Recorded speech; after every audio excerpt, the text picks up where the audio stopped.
Good day, friends. Welcome to Our Power is Within. I'm your host, Chaz Smith, aka Just Chaz, and I am on a mission to inspire people to take their power back and help people to realize that each and every one of us has a healer within our own self. And when we can truly create an environment that supports healing and get out of our own way, we are capable of healing in mind, body, and soul. Whether you've been following along this whole time or if this is your first episode, thanks for being on this journey with me. I appreciate each and every one of you. And if you feel called to help me spread this message of empowerment, healing, and possibility, please consider leaving a review on Apple Podcast or a 5-star rating if and only if I've earned it, and or sharing your favorite episode on social media and tagging me at Our Power is Within. So what song did you guys choose last week? And did you find yourself singing or dancing or just being with the song in the moment? Maybe it was a mix of all three. My song of choice for this last week was Breathe Deep by MC Yogi. And I found myself playing this song every time that I noticed myself restricting my breathing, which is a really common result in my body when I'm tensing up or holding stress. So I find that this song, Breathe Deep by MC Yogi, is very relaxing and easeful, and it helps me to refocus on my breath and also smile. So this week's challenge is to learn something new. I don't care what it is. Maybe you have heard a friend talk about something and you decide you're going to do research on this thing because you're not really familiar with it. Maybe there's something that you've always wanted to start learning, like an instrument, and then you pick up a guitar and you strum it. Or you download a language app and you practice some new words in Spanish, French, or Italian, whatever floats your boat. Or if you want to be really daring, as you listen to today's episode with an open mind, and if everything or anything that we talk about today is new for you, then you could reach out to myself or our guest Jon and be inquisitive. Maybe you want to learn more about what you might learn today. I don't know about you guys, but I love learning new things. I'm actually rather obsessed with it. It doesn't mean that everything I learn will become my truth or that I will adopt every principle I learn, but I do just love learning for the sake of learning and expanding my mind. Sometimes I learn or research about new things from people, and I have to take it all with a grain of salt. I keep what resonates and I might let go of what doesn't. Now, other times, I actually pay closer attention to when I find myself in initial resistance or wanting to dismiss what doesn't automatically resonate. And I ask myself, why? Why am I so quick to dismiss this information or this possibility? Is it possible that I'm experiencing cognitive dissonance? Is it that maybe this new information doesn't sit well with an old limiting belief that I still have somewhere inside of me? Because of course it's easy to learn things that already align to our previously held set of beliefs or knowings, or it's easy to learn what comes easy to us.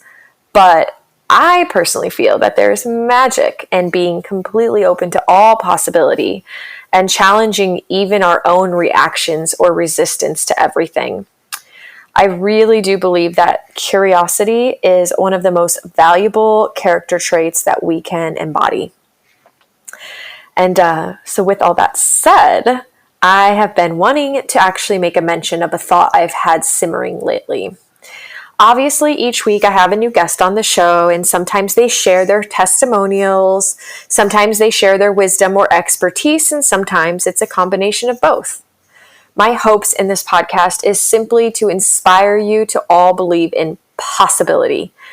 I can have someone come on here with the raddest healing testimonial ever, and just because something worked for them doesn't mean that your path will have to be the exact same in order for you to have your testimonial.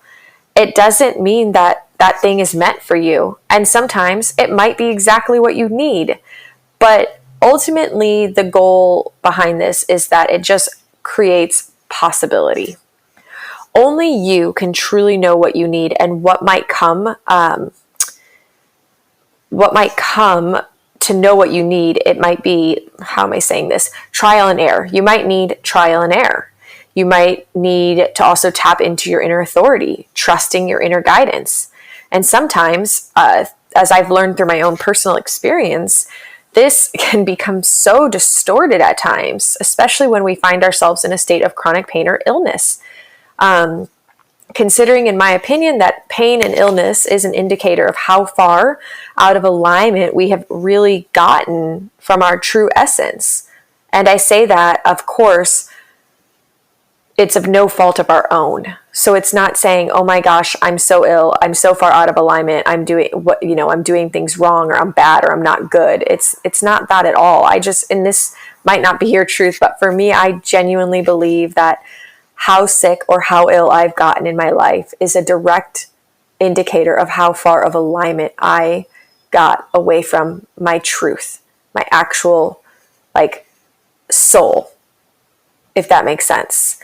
And, the question now becomes, now that we know this, what do we do about it? And so, of course, this is why I actually really value curiosity, because to be curious about everything, and I mean everything around me and also everything inside of me, leads us to truth, to our own truth.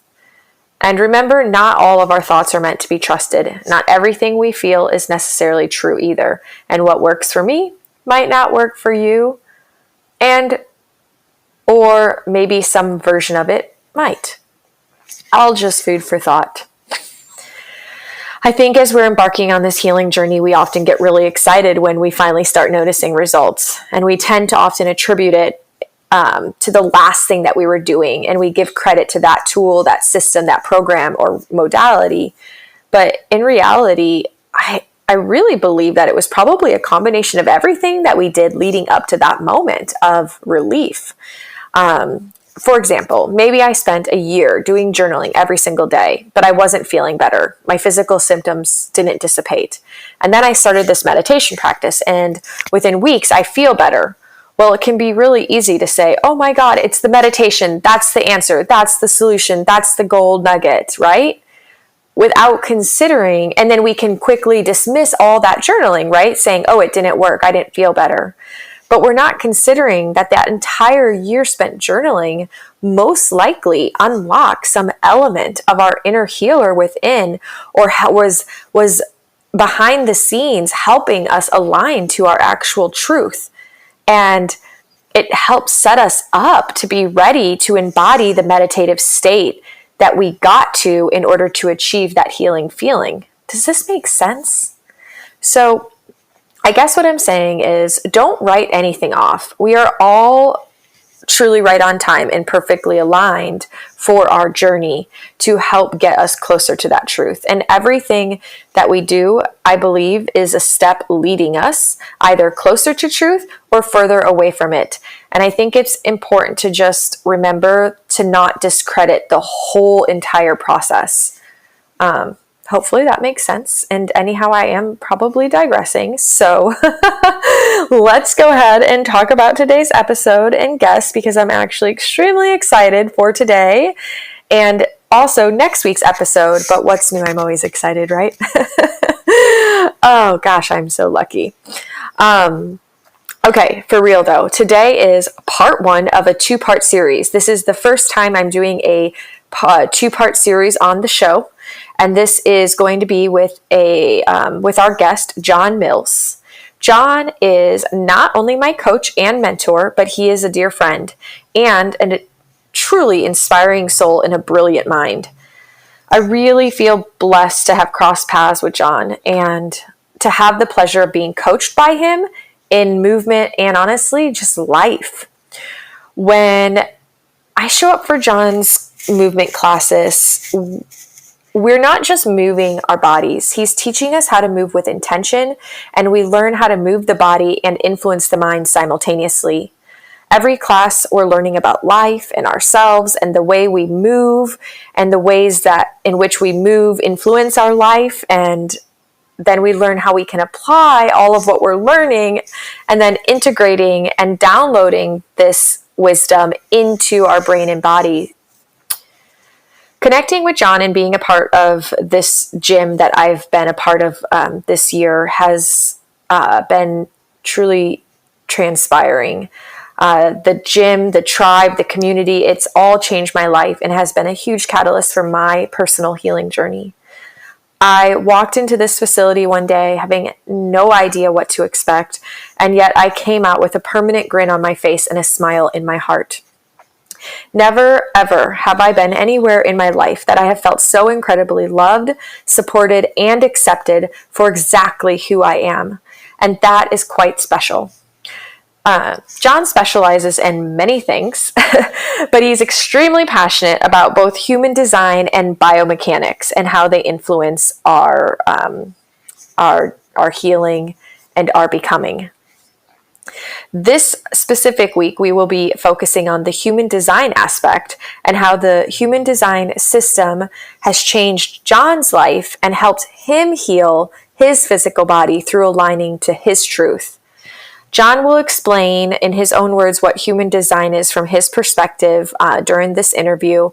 But for anyone out there who's listening who may have never heard this term before, I wanted to read a simple definition by the man, Ra Ura U, who actually created, or should I say, shared this system with humanity. And that is, human design offers a mechanical understanding of the nature of being. With understanding comes genuine revolution, the realignment of a life and the awakening of awareness.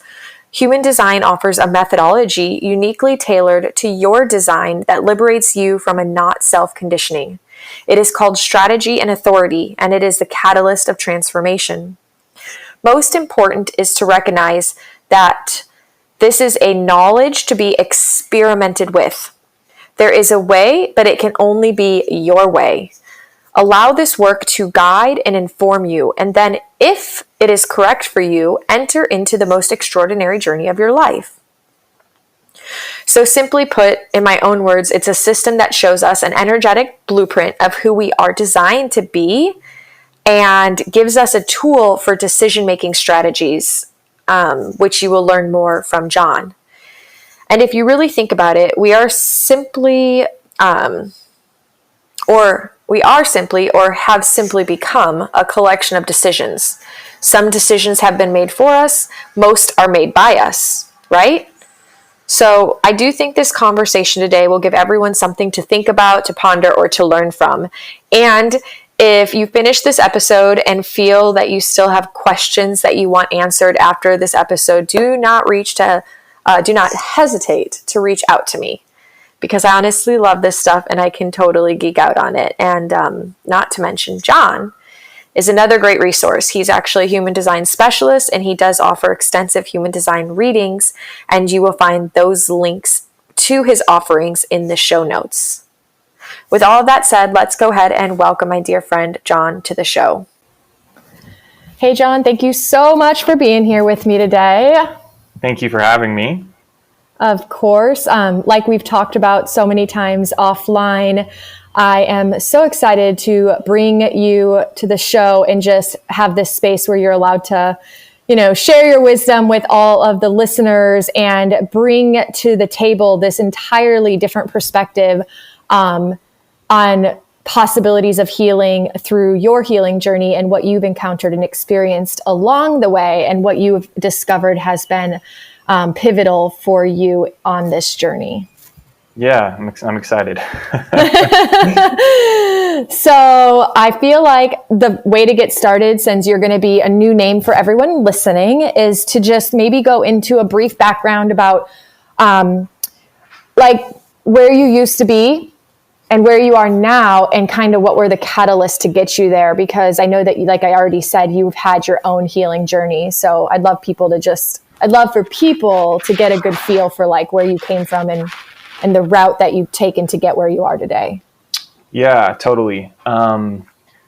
for me, I think the healing journey is like a forever thing. You know, it's something that you're always fine tuning and working on.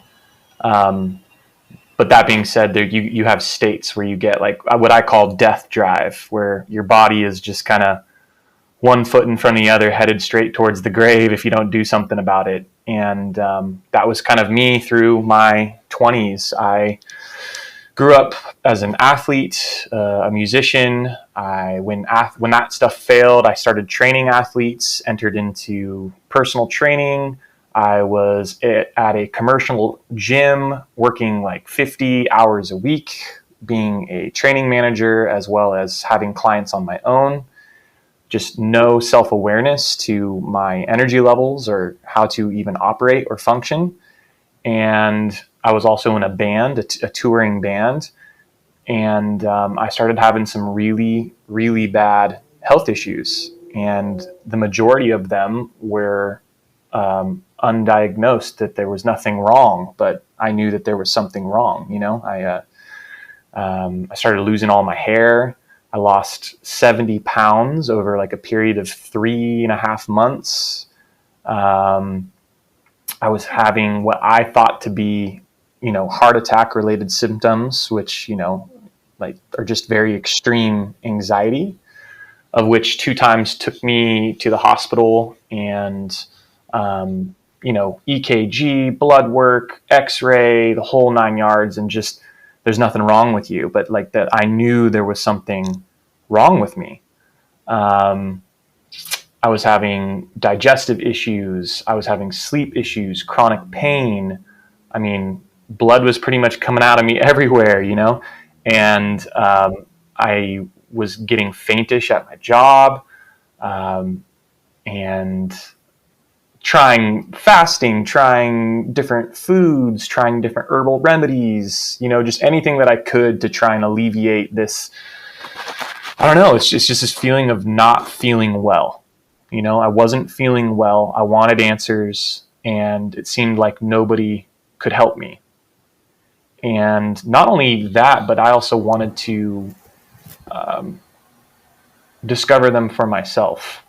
You know what I mean? Like, I've always been the kind of human being that it's like, why would I go to somebody else to tell me what's wrong with me?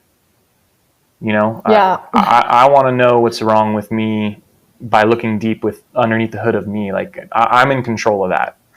And so I think it was around 28, 29 years old. I just started beginning that health journey. I decided that I was going to completely stop and begin to look at the things that I wasn't looking at, and I guess kind of slow down. I withdrew from my job. I started pursuing other health modalities. I discovered like the fascial system. I discovered the lymph system. I discovered human design, biomechanics, gene keys, esotericism, just all this stuff that opened me up to a world that I was not living. And I felt it gave me the tools to kind of get in and diagnose myself, And through the process, what I had realized is, we put a lot of emphasis on just human beings. We like drama. We put a lot of emphasis on details. Like, oh, what was your diagnosis? Oh, well, I have this, or oh, I have that. And it's like the name doesn't matter. It doesn't like illness is illness, dis-ease is dis-ease in the body. And like giving something the name or the power, that's just the story, So for me, it was about diving into all those minor inconveniences that I was not dealing with, the difficult conversations that I wasn't having, saying yes to the wrong things, saying no to the wrong things, not aligning my energy with what served me best in this reality, not aligning my body with what served me best in this reality. And one by one, as I started going down those paths and dealing with those sort of inconveniences, my body just started to heal. It just started to feel more like myself, whatever that means, because it was like a whole new state of being that I hadn't experienced before, of health and energy and vitality and rejuvenation. And I'm still on that journey. It's more about trying to access my gene expressions and find out just what am I really capable of in this lifetime. That's awesome. So you are talking about how you were able to start learning when to say no, when it was appropriate to say no, or where you were saying yes when you should have said no, and finding out like what's true for you. But what led you to all that? Like, how did you, because like I'm sure there's a lot of people listening that are like, oh, that sounds great, but how do we get there, especially when you're so lost and so not there? Totally. Yeah. For me, it was the human design. It's a system that mechanically can show people how we're meant to operate just on a quantum physics level. And for me, it's like at this stage in my life, it's not even about the science. It's not even a belief system. It's literally an experiment. It's an experiment that I decided to take and immediately had tremendous relief on my life. So, like I said, I was working at a commercial gym 50 hours a week. I wasn't allowed to express the type of training modality that I wanted to train there, because anytime you work for corporation, there's big rules that had to be followed. And I was feeling very much so that I wanted to go my own way. I wanted to part ways with this corporate gym and go my own way and pursue what I believed to be the most important factor for people in their health and wellness. And it just so happened that I got involved in functional patterns, which is a fascial biomechanical methodology approach to moving the human body. And I had just taken my first Human Foundation certification, where I met what would be my future business partner there, who offered me a job, or at least offered me an interview with his facility. And for the interview portion, which I found extremely fascinating, I'm showing up for an interview thinking like, okay, getting prepared for questions, but all I was asked was my birth information. And, we're sitting there for 10 minutes in silence, and he's looking at the computer and he goes, okay, you can work here. And I thought like, what the hell is that? You can't just tell me more. And so he briefly explained, it's this system, this tool that I've been using, called the Human Design. Check it out. Very he wasn't going to try and sell it to me or convince me of it. And I just went on a binger. I went hard into the Human Design and, went through what is that all that 5 stages of grief, all at once, of discovering who I am and no, that's not me. And then realizing that, okay, no, that is me. And essentially the way that I am made up is I'm a human being that kind of looks for where the cracks are. Like with everything in life, I kind of want to find where the branch will break so that I can see, there's a flaw that needs to be fixed. This needs to be improved, right? And I'm almost 3 years into this experiment with the Human Design, still approaching it as a critic, trying to find the flaws, and none. It's me to a T. So essentially, the biggest piece of information that I picked up from it was strategy and authority. And strategy and authority has to do with how we make decisions in our life. So coming back to that yes, no, saying yes to the right things, saying no to the right things, right? Well, it just so happens that because the way that my subatomic particles are aligned in my body, I have a unique kind of magnetism that makes me somebody that doesn't do well initiating things on my own or responding to things that come my way. In fact, I'm a projector, a splenic projector, and my strategy is to wait for the invitation, And I remember just being so bitter hearing that, it felt like I'm not even playing the game anymore. I got to wait for the invitation. What do you mean? What do you mean wait for the invitation? But I tried it. I tried it. I stopped initiating everything in my life. I stopped reaching out to people. I stopped calling. I even stopped responding to a certain degree unless it really pulled on me. And I just waited to see what came into my field. And then my authority, which is splenic, is just if it makes my body feel good, if whatever came my way was like, that feels good, I said yes to. And anything that was like, that's not really my thing, I said no to. And it was like, I can't even explain it. It was like a psychedelic for 6 months of my life. I mean, career turned upside down, friends, family turned upside down. You wouldn't believe the people that left or exited my life and the things that entered and came into my life in a 6-period time frame just from saying yes and no to certain things, and not trying to initiate, not trying to respond, but like actually just wait to be recognized, wait to be invited to share. And it changed everything. This is so awesome. And you literally, so is it in this 6 months where you started to just see changes in your physical being also happen? Oh my God, yes. And did you expect it? No, in fact, the majority, I tell people this all the time, like 90% of my changes to my physiology and my biomechanics and my posture and my hair, my skin, my eyes, my whatever has been from strategy and authority. I mean, only 10% of it has been from movement or getting my nutrition on point or whatever else you can imagine, right? Any type of biohacking or Ayurvedic or whatever type of modalities for healing and health. But it's all been from this strategy and authority. And before I came to the human design, I was operating like what would be called an emotional manifester. I initiated everything in my life. I went out and I got, just go, get it done, just do it.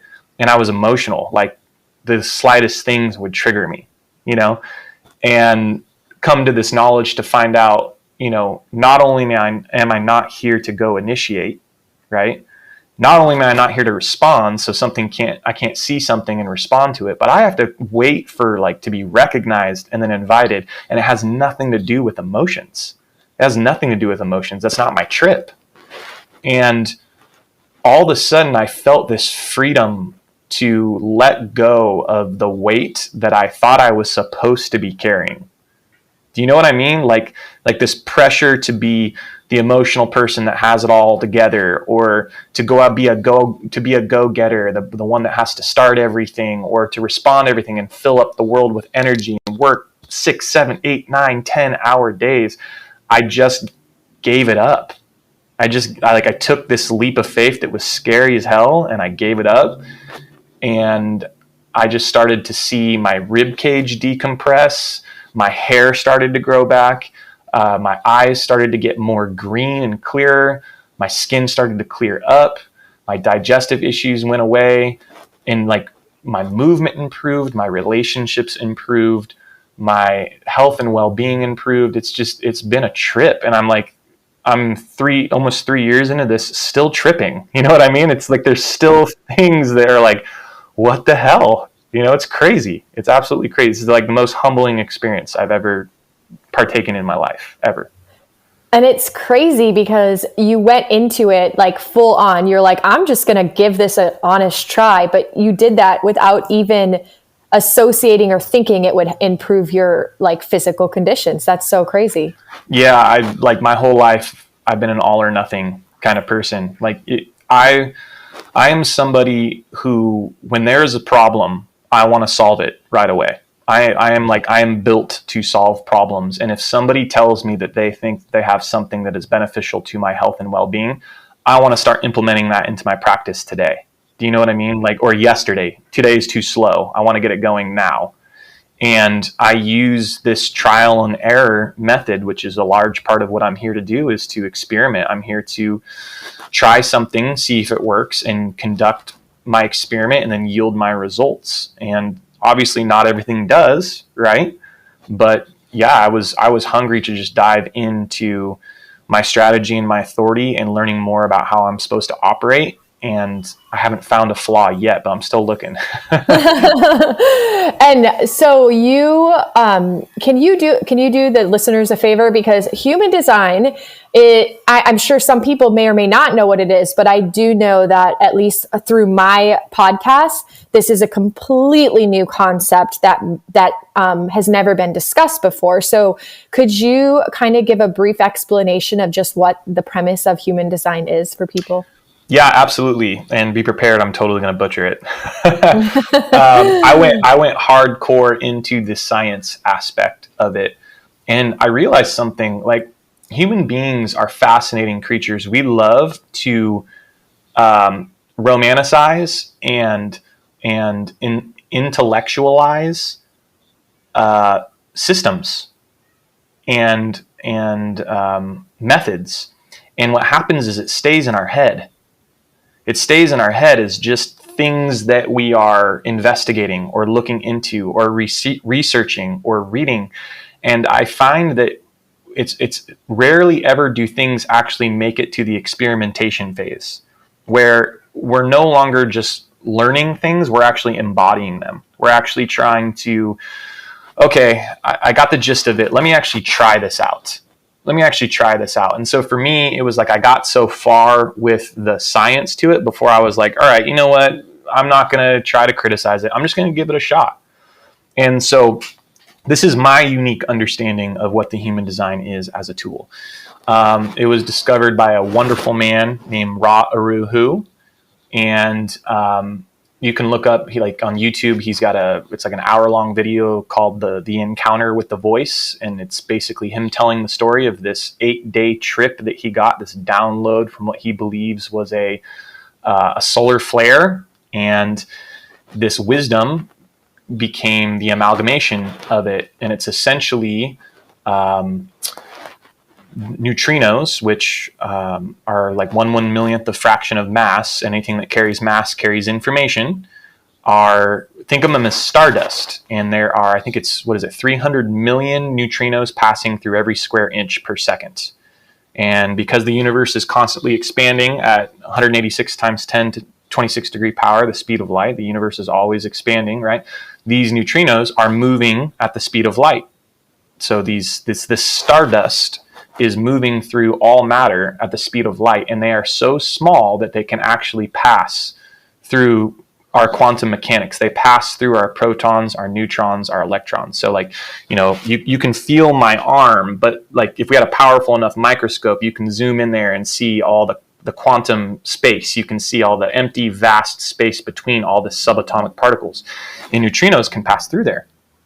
And so the way that the human design system works is it's based on 2 days. It's based on a design, what is called a design date, which is approximately 88 days before you are born.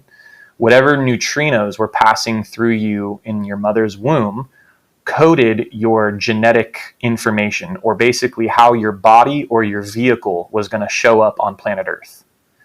And then 88 days later, or whenever it is that you were born and you took your first breath of air, whatever neutrinos passed through you at that moment coded your personality, your mind, your thought process, your consciousness.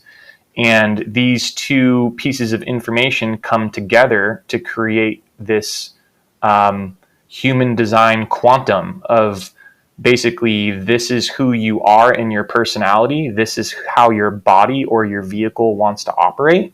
And those two things put together create a magnetism to your protons, your neutrons, your electrons. And so there's 4 types of magnetic beings. There are manifestors who have what's called a repelling aura because they push things away. There are generators, such as you, right, who have an enveloping aura, so they pull things in. Same with manifesting generators. And then there are projectors, like myself, that aren't really a part of that push-pull game. They have what's called a penetrating aura, so they're here to see into others.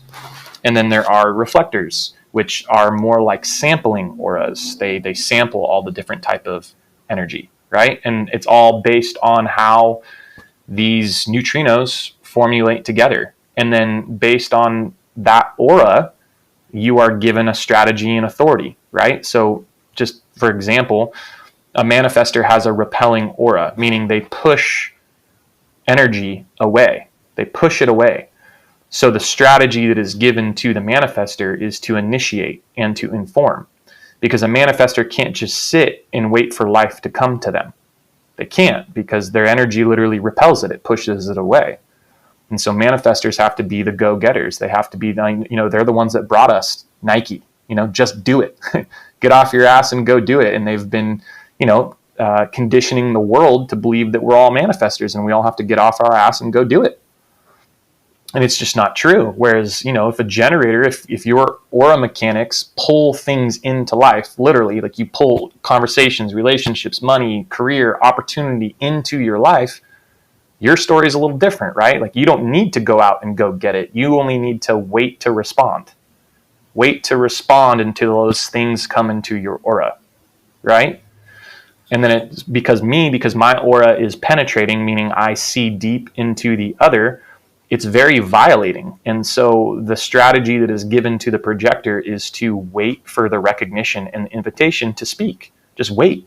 Wait for the invitation to share your wisdom. Wait for the invitation to share what you see. Wait for the invitation to, go hang out with the group of friends. Because if you try to initiate, you're penetrating into that person and it feels like energetic violation. They don't like it, right?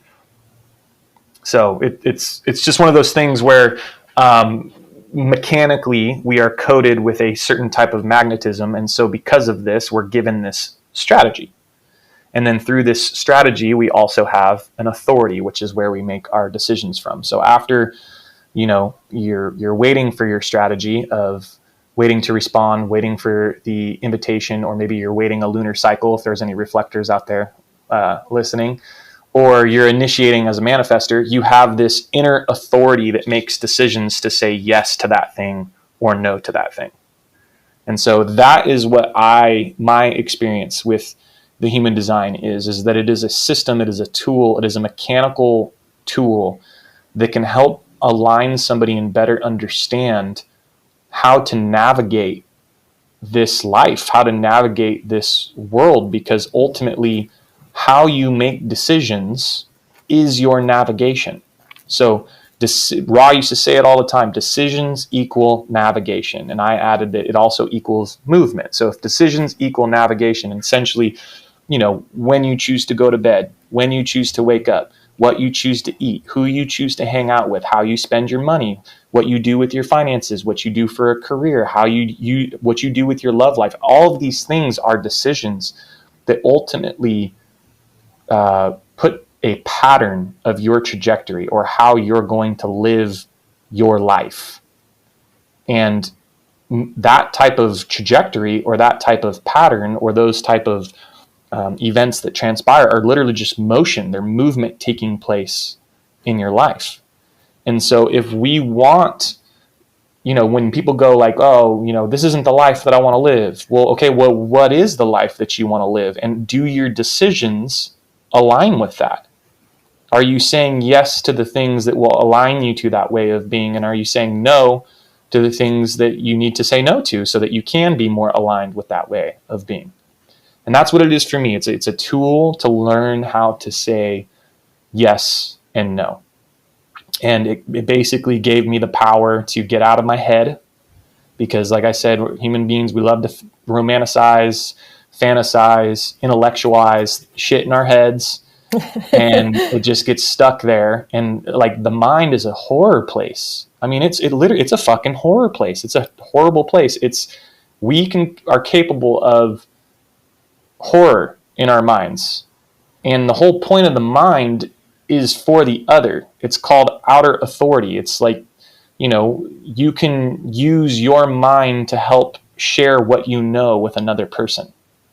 You can use your mind to help another person solve problems. You can use your mind to help share your experience and concern for another. But it's not a place to make decisions from. It's not like the thing that we should go to be like, yeah, that's for me, or no, that's not for me. That goes to the body. The body decides. The body goes, or it says, that feels good, or that's not really my thing. Or for those of you with emotional authority, it's like, I need to ride my emotions about it. Let me get more clear. Can I get back to you later? Right? The body is where we make the decisions from. And I know I got a little off topic there, but does that answer your question? Oh yeah, so thoroughly and beautifully. I love your explanation. And because this is new, I think people needed thorough. So thank you. I wanted to add that, and you've already said this, but what I love about human design too, is that, like you said, no one was trying to push you to do it. No one was trying to put it on you. They even say, hey, this is an experimentation. Try it on. You try it, and then you decide if it's working or not, And so I think that's what's really beautiful, because a lot of systems and out there are so matter of fact, like, this is the way, you have to do it this way. And human design's like, just experiment with me, try me on.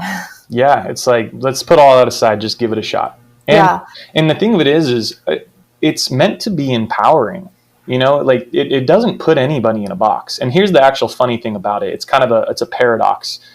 The person that each human being really wants to be, that childlike faith, that when you were a little kid and you said you wanted to grow up and be something or whatever, like who you want to be on this planet, like your strategy and authority aligns with that. So the system of human design aligns with that. It's actually to empower that. And it shows you how to remove all the bullshit that's keeping you from that. So it's not a limiting thing. It's an empowering thing. And I think when a lot of people come to a system, they go, well, you can't box me in. And it's like, well, it doesn't box you in. And at the same time, yeah, it kind of does, but it boxes you into the person that you actually want to be and show up as on this planet. Do you know what I mean? It's one of those weird, it's like, no, it totally opens you up and makes you completely free by showing you how to focus on who you actually are. Yeah. It gives you permission to be your truth, to honor your truth, because it shows you all the ways that you're showing up in a conditioned, like response or learned behaviors. And all, like how you said, when you felt this pressure to like be this certain person, and human design in a sense showed you that you didn't need to carry that pressure. That was like not your pressure to carry, and that is empowering, like to finally be able to strip those layers and be like, I don't actually have to like be on this pedestal over here and like live this life that doesn't feel aligned to my truth. Yeah. I know for me, I think it's been a really beautiful experience. I definitely didn't immerse myself as deep as you did initially. I've kind of had to ebb and flow through it. And I know we all, navigate on our own paths in the perfect time. But it's definitely something I find myself coming back to over and over again and going more deep each time. Yeah, totally. And, like, one of the niches of a projector is to learn a system and to try to master a system, because ultimately we use it to help guide the other. That's the whole point of the projector's job is to see the value in the other person and help guide them to that highest expression of themselves, right? And so for me, I just felt I was at a time where I didn't feel like I really did know any systems. I was kind of a jack of all trades, master of none. I could do a little bit of everything. And what brought me into the human design was it being such a precise system that I felt would help me do what it is that I want to do better in this world. And that's why I just dove in so hard. And lately what it's become for me is just a way of understanding another human being. Like if I can put down my perspective of how I see the world and pick up the lens of somebody else and see how they see the world, like, and just letting them be that true, authentic person that they are, I don't know what other love there is than letting somebody be who they are. Do you know what I mean? Yes. And I'm glad you said that, because I was totally going to say that the other thing that I loved about human design is that it not only gives us permission to be fully ourselves, But I know something for me that helped really early on is it creates the space for us to have more compassion for however somebody else is. Like, you're just like, oh my gosh, this is who you are. This is how, I think when we know each other's designs, we can really support one another and create a space that allows each person to show up in their truth and not try to want to make them anything different. And then isn't that the point? Like Ra used to say, if there was a car accident on the street at an intersection and 100 people were watching, you should have 100 different stories of what was seen. Not all 100 people are going to give you the same story about the car accident. And that is the point. That is the point of our existence, is how each one of us offers a different shade of the truth of the reality, And we get so caught up in emulating, admiring, and envying others and trying to replicate others. And it's a serious disservice to ourselves. I don't think there's any greater tragedy in the world than not discovering your potential. Like who the hell you actually are. Yeah. That's a tragedy right there, Like to go from a frequency resonance of living in fear, such as being afraid to die or afraid to get sick or afraid, to like, no, what you should really be afraid of is not living. You should be afraid to waste any minute not in your true, authentic potentiality. Because what a disservice. You're not aligning with everything that you could be aligning with in this life. You're not going to pull the right jobs, career, finances, relationships, opportunities, vacations, experiences into your life the more time you waste being who you aren't. Absolutely. That's scary to me. That's really fucking scary to me. Yeah, absolutely. And I mean, what do they say? Pain is a request for change. Like I've always believed that pain was an indicator that you're out of alignment with your truth. And it's just, it's the way that it's getting our attention to get us back to that alignment, so, whether it's emotional pain, mental pain, physical pain, it's all just a message that we're not in alignment. Yeah, 100%. It's a signpost. I don't believe that the body is made to suffer. Do we all suffer? Absolutely, because it's part of our story. We all have this beautiful hero's journey that we have to go through to pass something on. We have to pass information on to the generations after us and make sure that they know what juice was really worth squeezing in life and what really mattered. And you don't get that from having an easy life. An easy life is a boring life. God, I would hate to have an easy life. Like, we want to have the courage and the strength to have a difficult one. And it's through those difficulties that we learn something. We gain our virtues. We find out more of who we are. And pain is just one form of the body communicating to you to let you know that something is off. And then it metastasizes into illness and dis-ease in the body the longer you don't listen to it. That's all it is. I mean, I went through 10, 11 years in that fitness career of doing the thing that my body was saying no to every day. My body said no every day for 10, 11 years, and I did it. I still went and did it every day.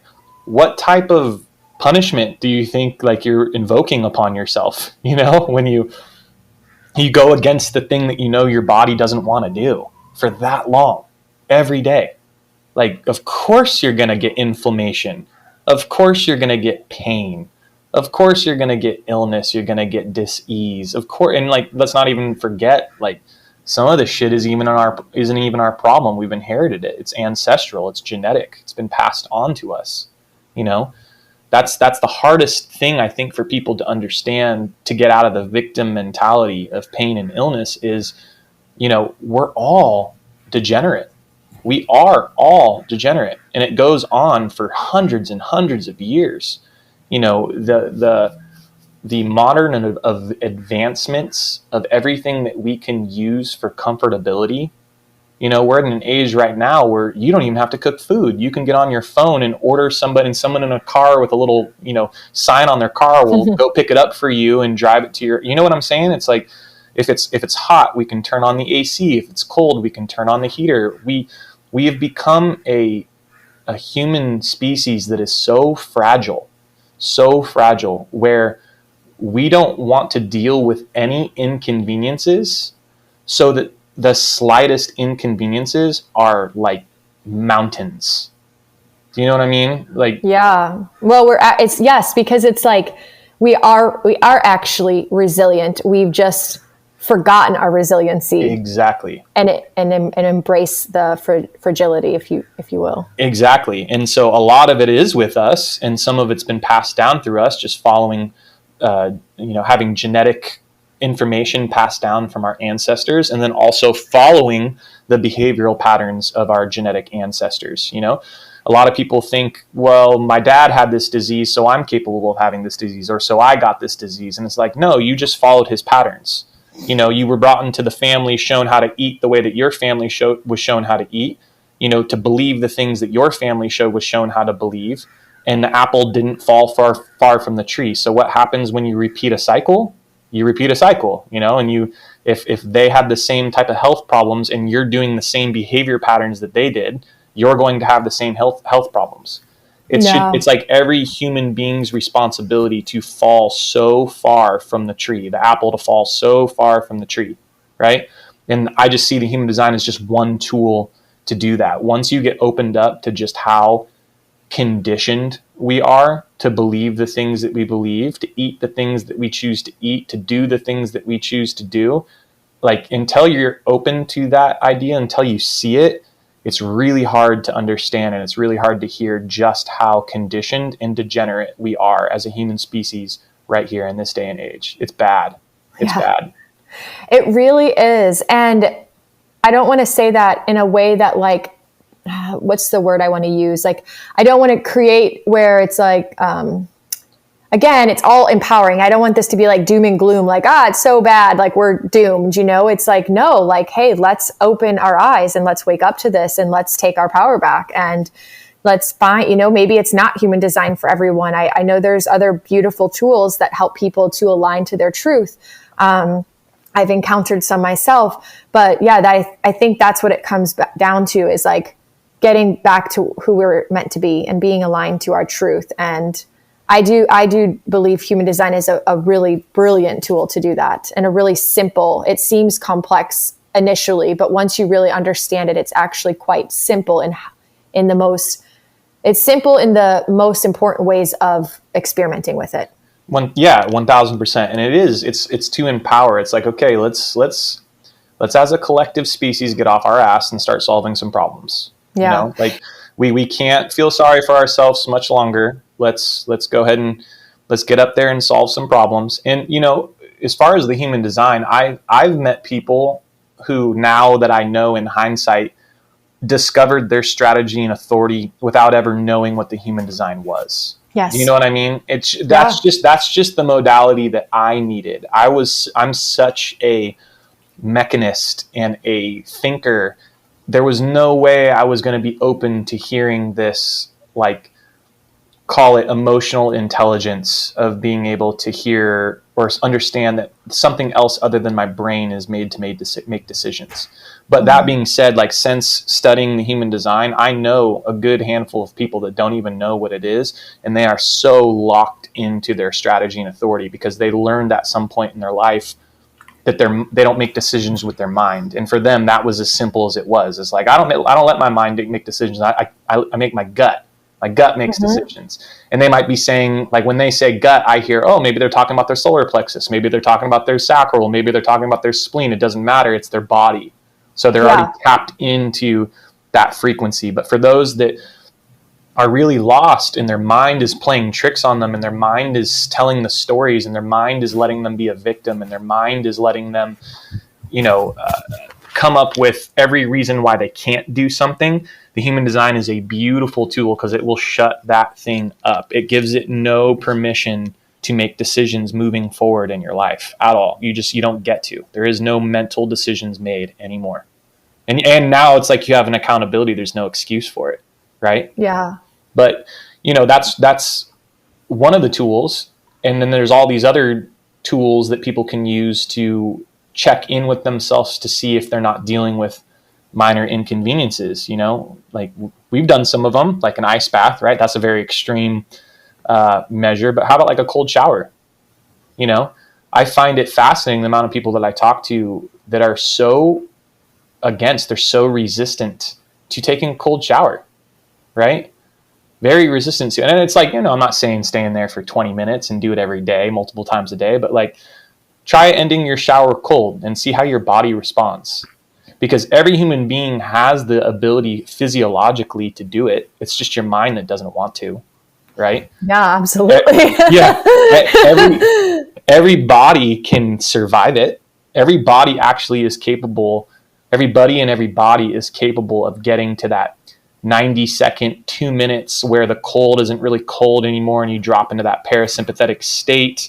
We're all capable of doing it, but taking the initiative to handle that minor inconvenience is like, no, I don't want to. And to me, that says, well, what other inconveniences are you not dealing with in your life then? Because that's a difficult conversation right there. That's a conversation with your boss that you need to have. That's a conversation with your lover that you're not having. That's a conversation with your child or your parent that you're not having, right? Like that's one modality for doing it. And then obviously an extreme one, as you've experienced, is an ice bath. That's like put up or shut up. You got to get into the tub and everything within you is going to tell you to get the hell out. And you have to find some way to not. Yeah. Yeah. That one's still a work in progress for me. Yeah. I don't know if this is your experience, but I know for me that the more I study human design, when I observe and watch how different coaches or different coaching systems or different business programs, when I watch like the message they're delivering, I almost can understand like the undertone of what type it's being infused by, like how you said, if it's like Nike's slogan, just do it, that's really manifesting influence. And so not only just type, but sometimes too, and I know this will be a little bit deeper than we're going into today, but even when you get into whether or not people have like the center of willpower. So sometimes I even see that in messages, when there's a message that a coach is like delivering that you're like, oh, you probably have willpower and you're trying to like treat everyone else like they should. Yes. Or, yes. Oh, you have the manifesting energy and you're trying to get everyone to do that. And it's not for everyone. I start like observing that and seeing those patterns now. Totally. And so correct. In fact, the human design being used as a tool on how I train people or how I work with the body has been prolific. It's like completely altered the way I get results, how fast I get results, and the amount of time that has been reduced for me to actually solve a pain or a dysfunction on a body, because I don't train everyone the same. I don't train the generator the same way that I train the projector, the same way that I train the reflector, the same way that I train the manifester. And then it goes even more into the micro, right? Like what centers do they have defined? Are they emotionally defined? Do they have that willpower? Do they have that sustainable energy? And it's like you have to be able to meet the person for who they are and where they're at. It's a combination, right? Like it's like power. Power doesn't have to be a vertical science. It doesn't have to be like, oh, this is better than that, and this is better than that, and it's not that. It's like flip that on its side, make it horizontal, and be like, this is where you're headed. This is where you are. There's zero judgment whatsoever, but like here, this is the XYZ that you need to get from here to there, right? And that takes you having to meet somebody where they're at, mentally, emotionally, physically, spiritually, and then also meet them for who they actually are authentically. And that's where like the human design as a tool comes in. But I 100% understand what you're saying. It's and in some ways it's become maybe this is just like my third line here, but in some ways it's become a little bit of like a bingo, so one size fits all like people are almost too preemptive to universalize the human design for everyone, that it almost takes out the uniqueness just a little bit. I Yeah. don't know. Well, yeah. No, that's my experience also. And I don't believe anything in life is one size fits all. Right. And I get it. It's all from a place of compassion and love. Like, I figure out what worked for me and I want to share it with everybody, right? Like, it worked for me, so it must work for you, and it must work for you, and it must work for you. But like, we are all such unique creatures and individuals, and we all, and set aside like our actual genetic or, energetic blueprint that, creates uniqueness. We all have a completely different life story with different, challenges, trials, tribulations, different traumas, different experiences, a different lens. And so how can I possibly believe or buy into the idea that one size fits all of us when we all are coming to the table with something so incredibly unique in every single facet of our being? Yes, exactly. And I find that, people pick and pull different information from that system that aligns with them more than others. Like for some people, they just go, cool, strategy and authority, got it, done. That's all I need to know. I don't need to get into the inner cosmos of human design. And then there are other people who, like for me at a point, had to dive into like the mechanics, like opening up the hood, like you're pulling the car apart and putting it back together. I need to understand everything about it. How does it work? What makes it tick? What makes it go, right?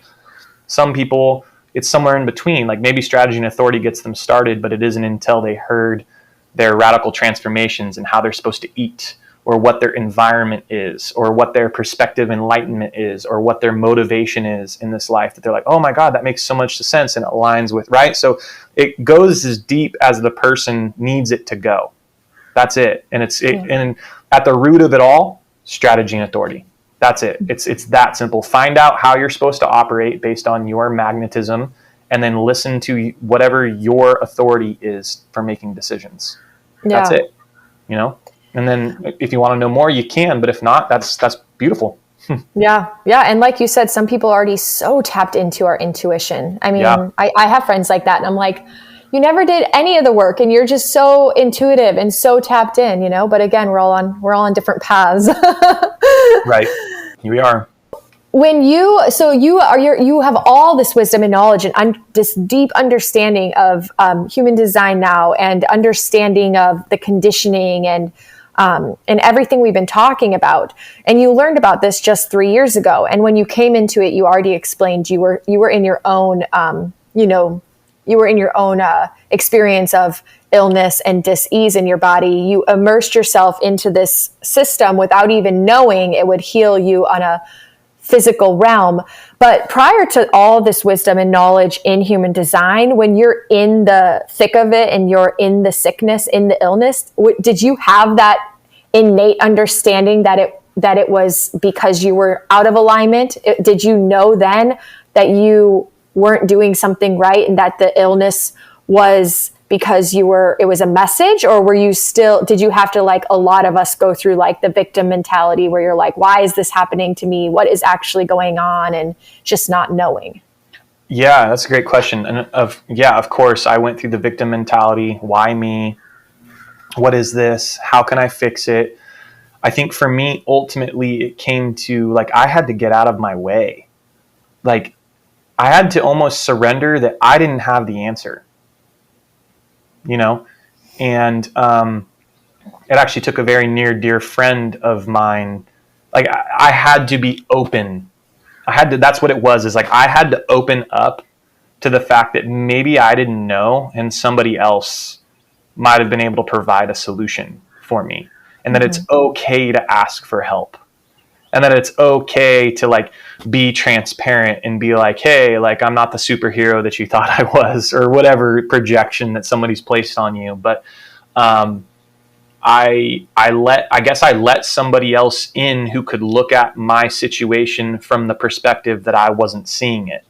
Right? Because that's the truth in everybody's reality, is like when you look at the mirror at yourself, you see yourself one way. But I'm sure that if you had all your friends and family look at you, they might tell you some different things, right? Yeah.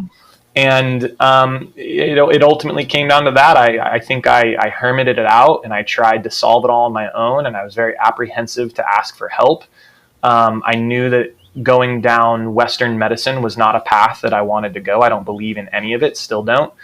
And I just decided that I was going to open up to some of my friends, tell them what I was going through, just so that, I guess, energetically, I didn't feel like I had to be alone. And it ended up being a really special experience, because one of my great friends gave me some things to suggest, or he suggested some things to try that really opened me up, or at least gave me the opportunity to hear something within myself that I was not hearing. I mean, my body was screaming at me. It was screaming at me. There's been a lot of damage to this. I've broken multiple bones in my body. I've had major surgery. I've torn my rotator cuff in sports, dislocated my shoulders, concussions, sprains, strains, tears, and, then to go through this almost like existential illness. So it wasn't about just necessarily pain. It was also like my skin's turning yellow. My eyes are going jaundice. I'm having bloody noses. Blood is coming out of me in a whole bunch of other areas. I'm losing my hair. I'm losing my weight. I feel sick. I'm having what I'm feeling are heart attacks. Help. I need some help. And I think I was just too in it. I was too freaking in it, too victim mentality. And my good buddy, in much more beautiful words than what I'll share, is he basically just said, I need to chill out. Mm-hmm. He goes, dude, you need to chill the hell out. You need to chill out. Can you be okay not being okay? Mm-hmm. Is that possible? And I'm thinking to myself, what the hell do you mean? Can I be? It's not okay that I'm not okay. And he goes, well, there's your problem. Can you get okay with the idea that you're not okay right now? And that's fine. It's 1000% okay that you are not okay right now. Mm-hmm. And once you can embody that frequency in your body, you stop punishing yourself, because you're getting stress both ways. You're getting stress from the illness that your body is undergoing, and you're getting stress from the mind of trying to solve the problem and feeling like nothing is working. So you're stressing yourself out double. Mm-hmm. So you almost have to let it go. And I did. I got to a place where I was able to be okay with not being okay. And it was the craziest, most psychedelic experience ever. It felt like I went through a metaphysical death, or a metaphorical death. I remember laying on my bed feeling like I sunk 7 feet into it. I felt almost like I was having another one of the anxiety attacks that felt, my left arm going completely numb, blurred vision, pain in my chest. And every time it took me to the hospital thinking I'm having a heart attack. And this time I was just like, you know what? No, we're not doing that this time. If it's my time, then fuck it. It's my time. I'm done being afraid. I'm done being a victim. I'm done being afraid. I'm just going to lay here and think about all the beautiful things in my life. And if it takes me away, it takes me away. And so I laid on my bed, felt like I sunk 7 feet into it. My body felt paralyzed. I couldn't move anything but my eyes. And the rush of adrenaline filling up my body. And all of a sudden, when it was about to get up all the way to the top to my chest, it just went away. It completely went away, and it entered into this parasympathetic state. I was unbelievably happy, just in a state of love, I guess what you call it, the frequency of love, gratitude to even exist, gratitude to be alive, grateful for the people that I had in my life, grateful for the experiences that I've had. And it was like in that moment, I got to see all of the things that I was doing currently with my life that were not serving me. Because it was like, this feeling is amazing. How can I keep it? How can I hold on to it for forever? And then whatever thought crossed my head that took the feeling away was like, that's got to go. It has to go. And it didn't matter how difficult whatever it was. And let me tell you, they were difficult. There were some really fucking difficult conversations and situations that had to transpire in order for me to change from where I was to what I wanted to be. It's not easy. It's not. Anybody that tells you it is, they're lying. It's not easy. But God, you got to try. You got to try. Like what's a life living the way you don't want to live? Yeah. And I think, feeling the way you don't want to feel. Right. Yeah. Exactly. And that's where I got to. It's like this existential death. I call it death drive. It's like you're driven to die. Your body is headed to the grave because your soul doesn't know any better, and you're headed towards it. And go for it. Oh, I was just going to say, I think that advice that your friend gave you, it's so simple but so profound. And the word that comes to mind to be okay with not being okay is indifference. And indifference is a really big word that we talk about so often on this podcast with so many guests that are doing testimonials, because it's something that we've all really learned, that we have to be indifferent. Like, you have to become indifferent to it, because that's the catalyst. Like, that's the first place where you get to like begin the change, is to not, because like you said, you're stressed about, being stressed about having this, about having that. It's like coming from all angles, And so, yeah, that it's like, it seems so simple to just be okay with not being okay, but it's so profound. Yeah, I like that, indifference. And it's like, ultimately, isn't that what free will looks like? Right? It's like you have to choose how you want to live your life. For me, like it got dark, like coming up in my teens, in my early 20s, not to go into too much detail, but what started this whole health kicker, I lost my dad when I was 19, abusing substance, battled with depression, suicidal tendencies, leading into, everything else that came about before I started getting really, really sick. But like, my mind had to get to a place of thinking that there was absolutely no purpose on earth. It was like my mind convinced me that we're all worthless sacks of skin and bones walking the earth with absolutely no purpose whatsoever, wastes of space and time.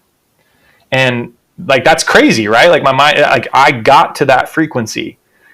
And even right then and there, I was like, okay, well, if that is true, then I have a choice, don't I? If that's honestly true, that there is no point, there is no purpose, I might as well do what I want to do, right? Like if there's no point, I have a choice. I can just end it all right now, or I can decide, well, cool, then I might as well have some fun and do some things that make me feel good. Yeah. And feel aligned to the kind of person that I want to be. And I was like, oh, okay, there it is. And so I reached that. For me, it was kind of like an indifference of, I'm just going to choose the story of who I want to be. Then I'm going to use my free will to choose the kind of man that I want to be. And I started aligning my life like that. And all of a sudden, inflammation, pain, dis-ease, illness goes away. But not only that, even my mind, it was like, through that process, it showed me that there's deep purpose. There's absolutely purpose. And the beauty behind it is it's all free will. You have the choice. It's your choice. It's your decision.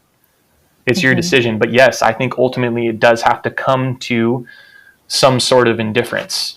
Yeah. And you're saying all that, when you were referring to all that just now, you're referring to like when you started the deep dive into the human design experimentation. Yeah. For me, it wasn't the human design first. There was it was like pulling back on my job. I got into some new movement practices. I started doing, I started getting into biomechanics, and then I discovered functional patterns. And then I started listening to some just really profound people. I started picking up podcasts. I started, I went in like 2018, I want to say, 17, to Costa Rica to the Sat Yoga Institute of Costa Rica, Spiritual Awakening Transcendency Institute, with my friend who actually, his name is Jon as well, who actually told me that I needed to just be okay with not being okay. Him and I went to Costa Rica on a 7-day silent retreat to just meditate. And so I was trying, like I was seeking, and through that seeking process and slowing down, I got invited, my strategy and authority, before I knew it, I got invited to a job opportunity in which I learned the human design.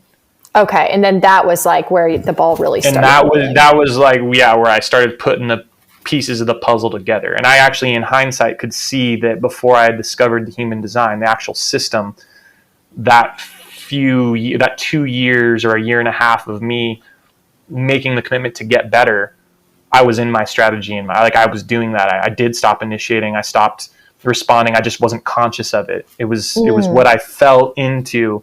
And then I had the system to prove it, that it was like, oh yeah, and you're not supposed to initiate or respond. I'm like, cool, I'm just going to keep that going and actually consciously put that in the limelight, like in front, so that I know that's my operation. That's my modality.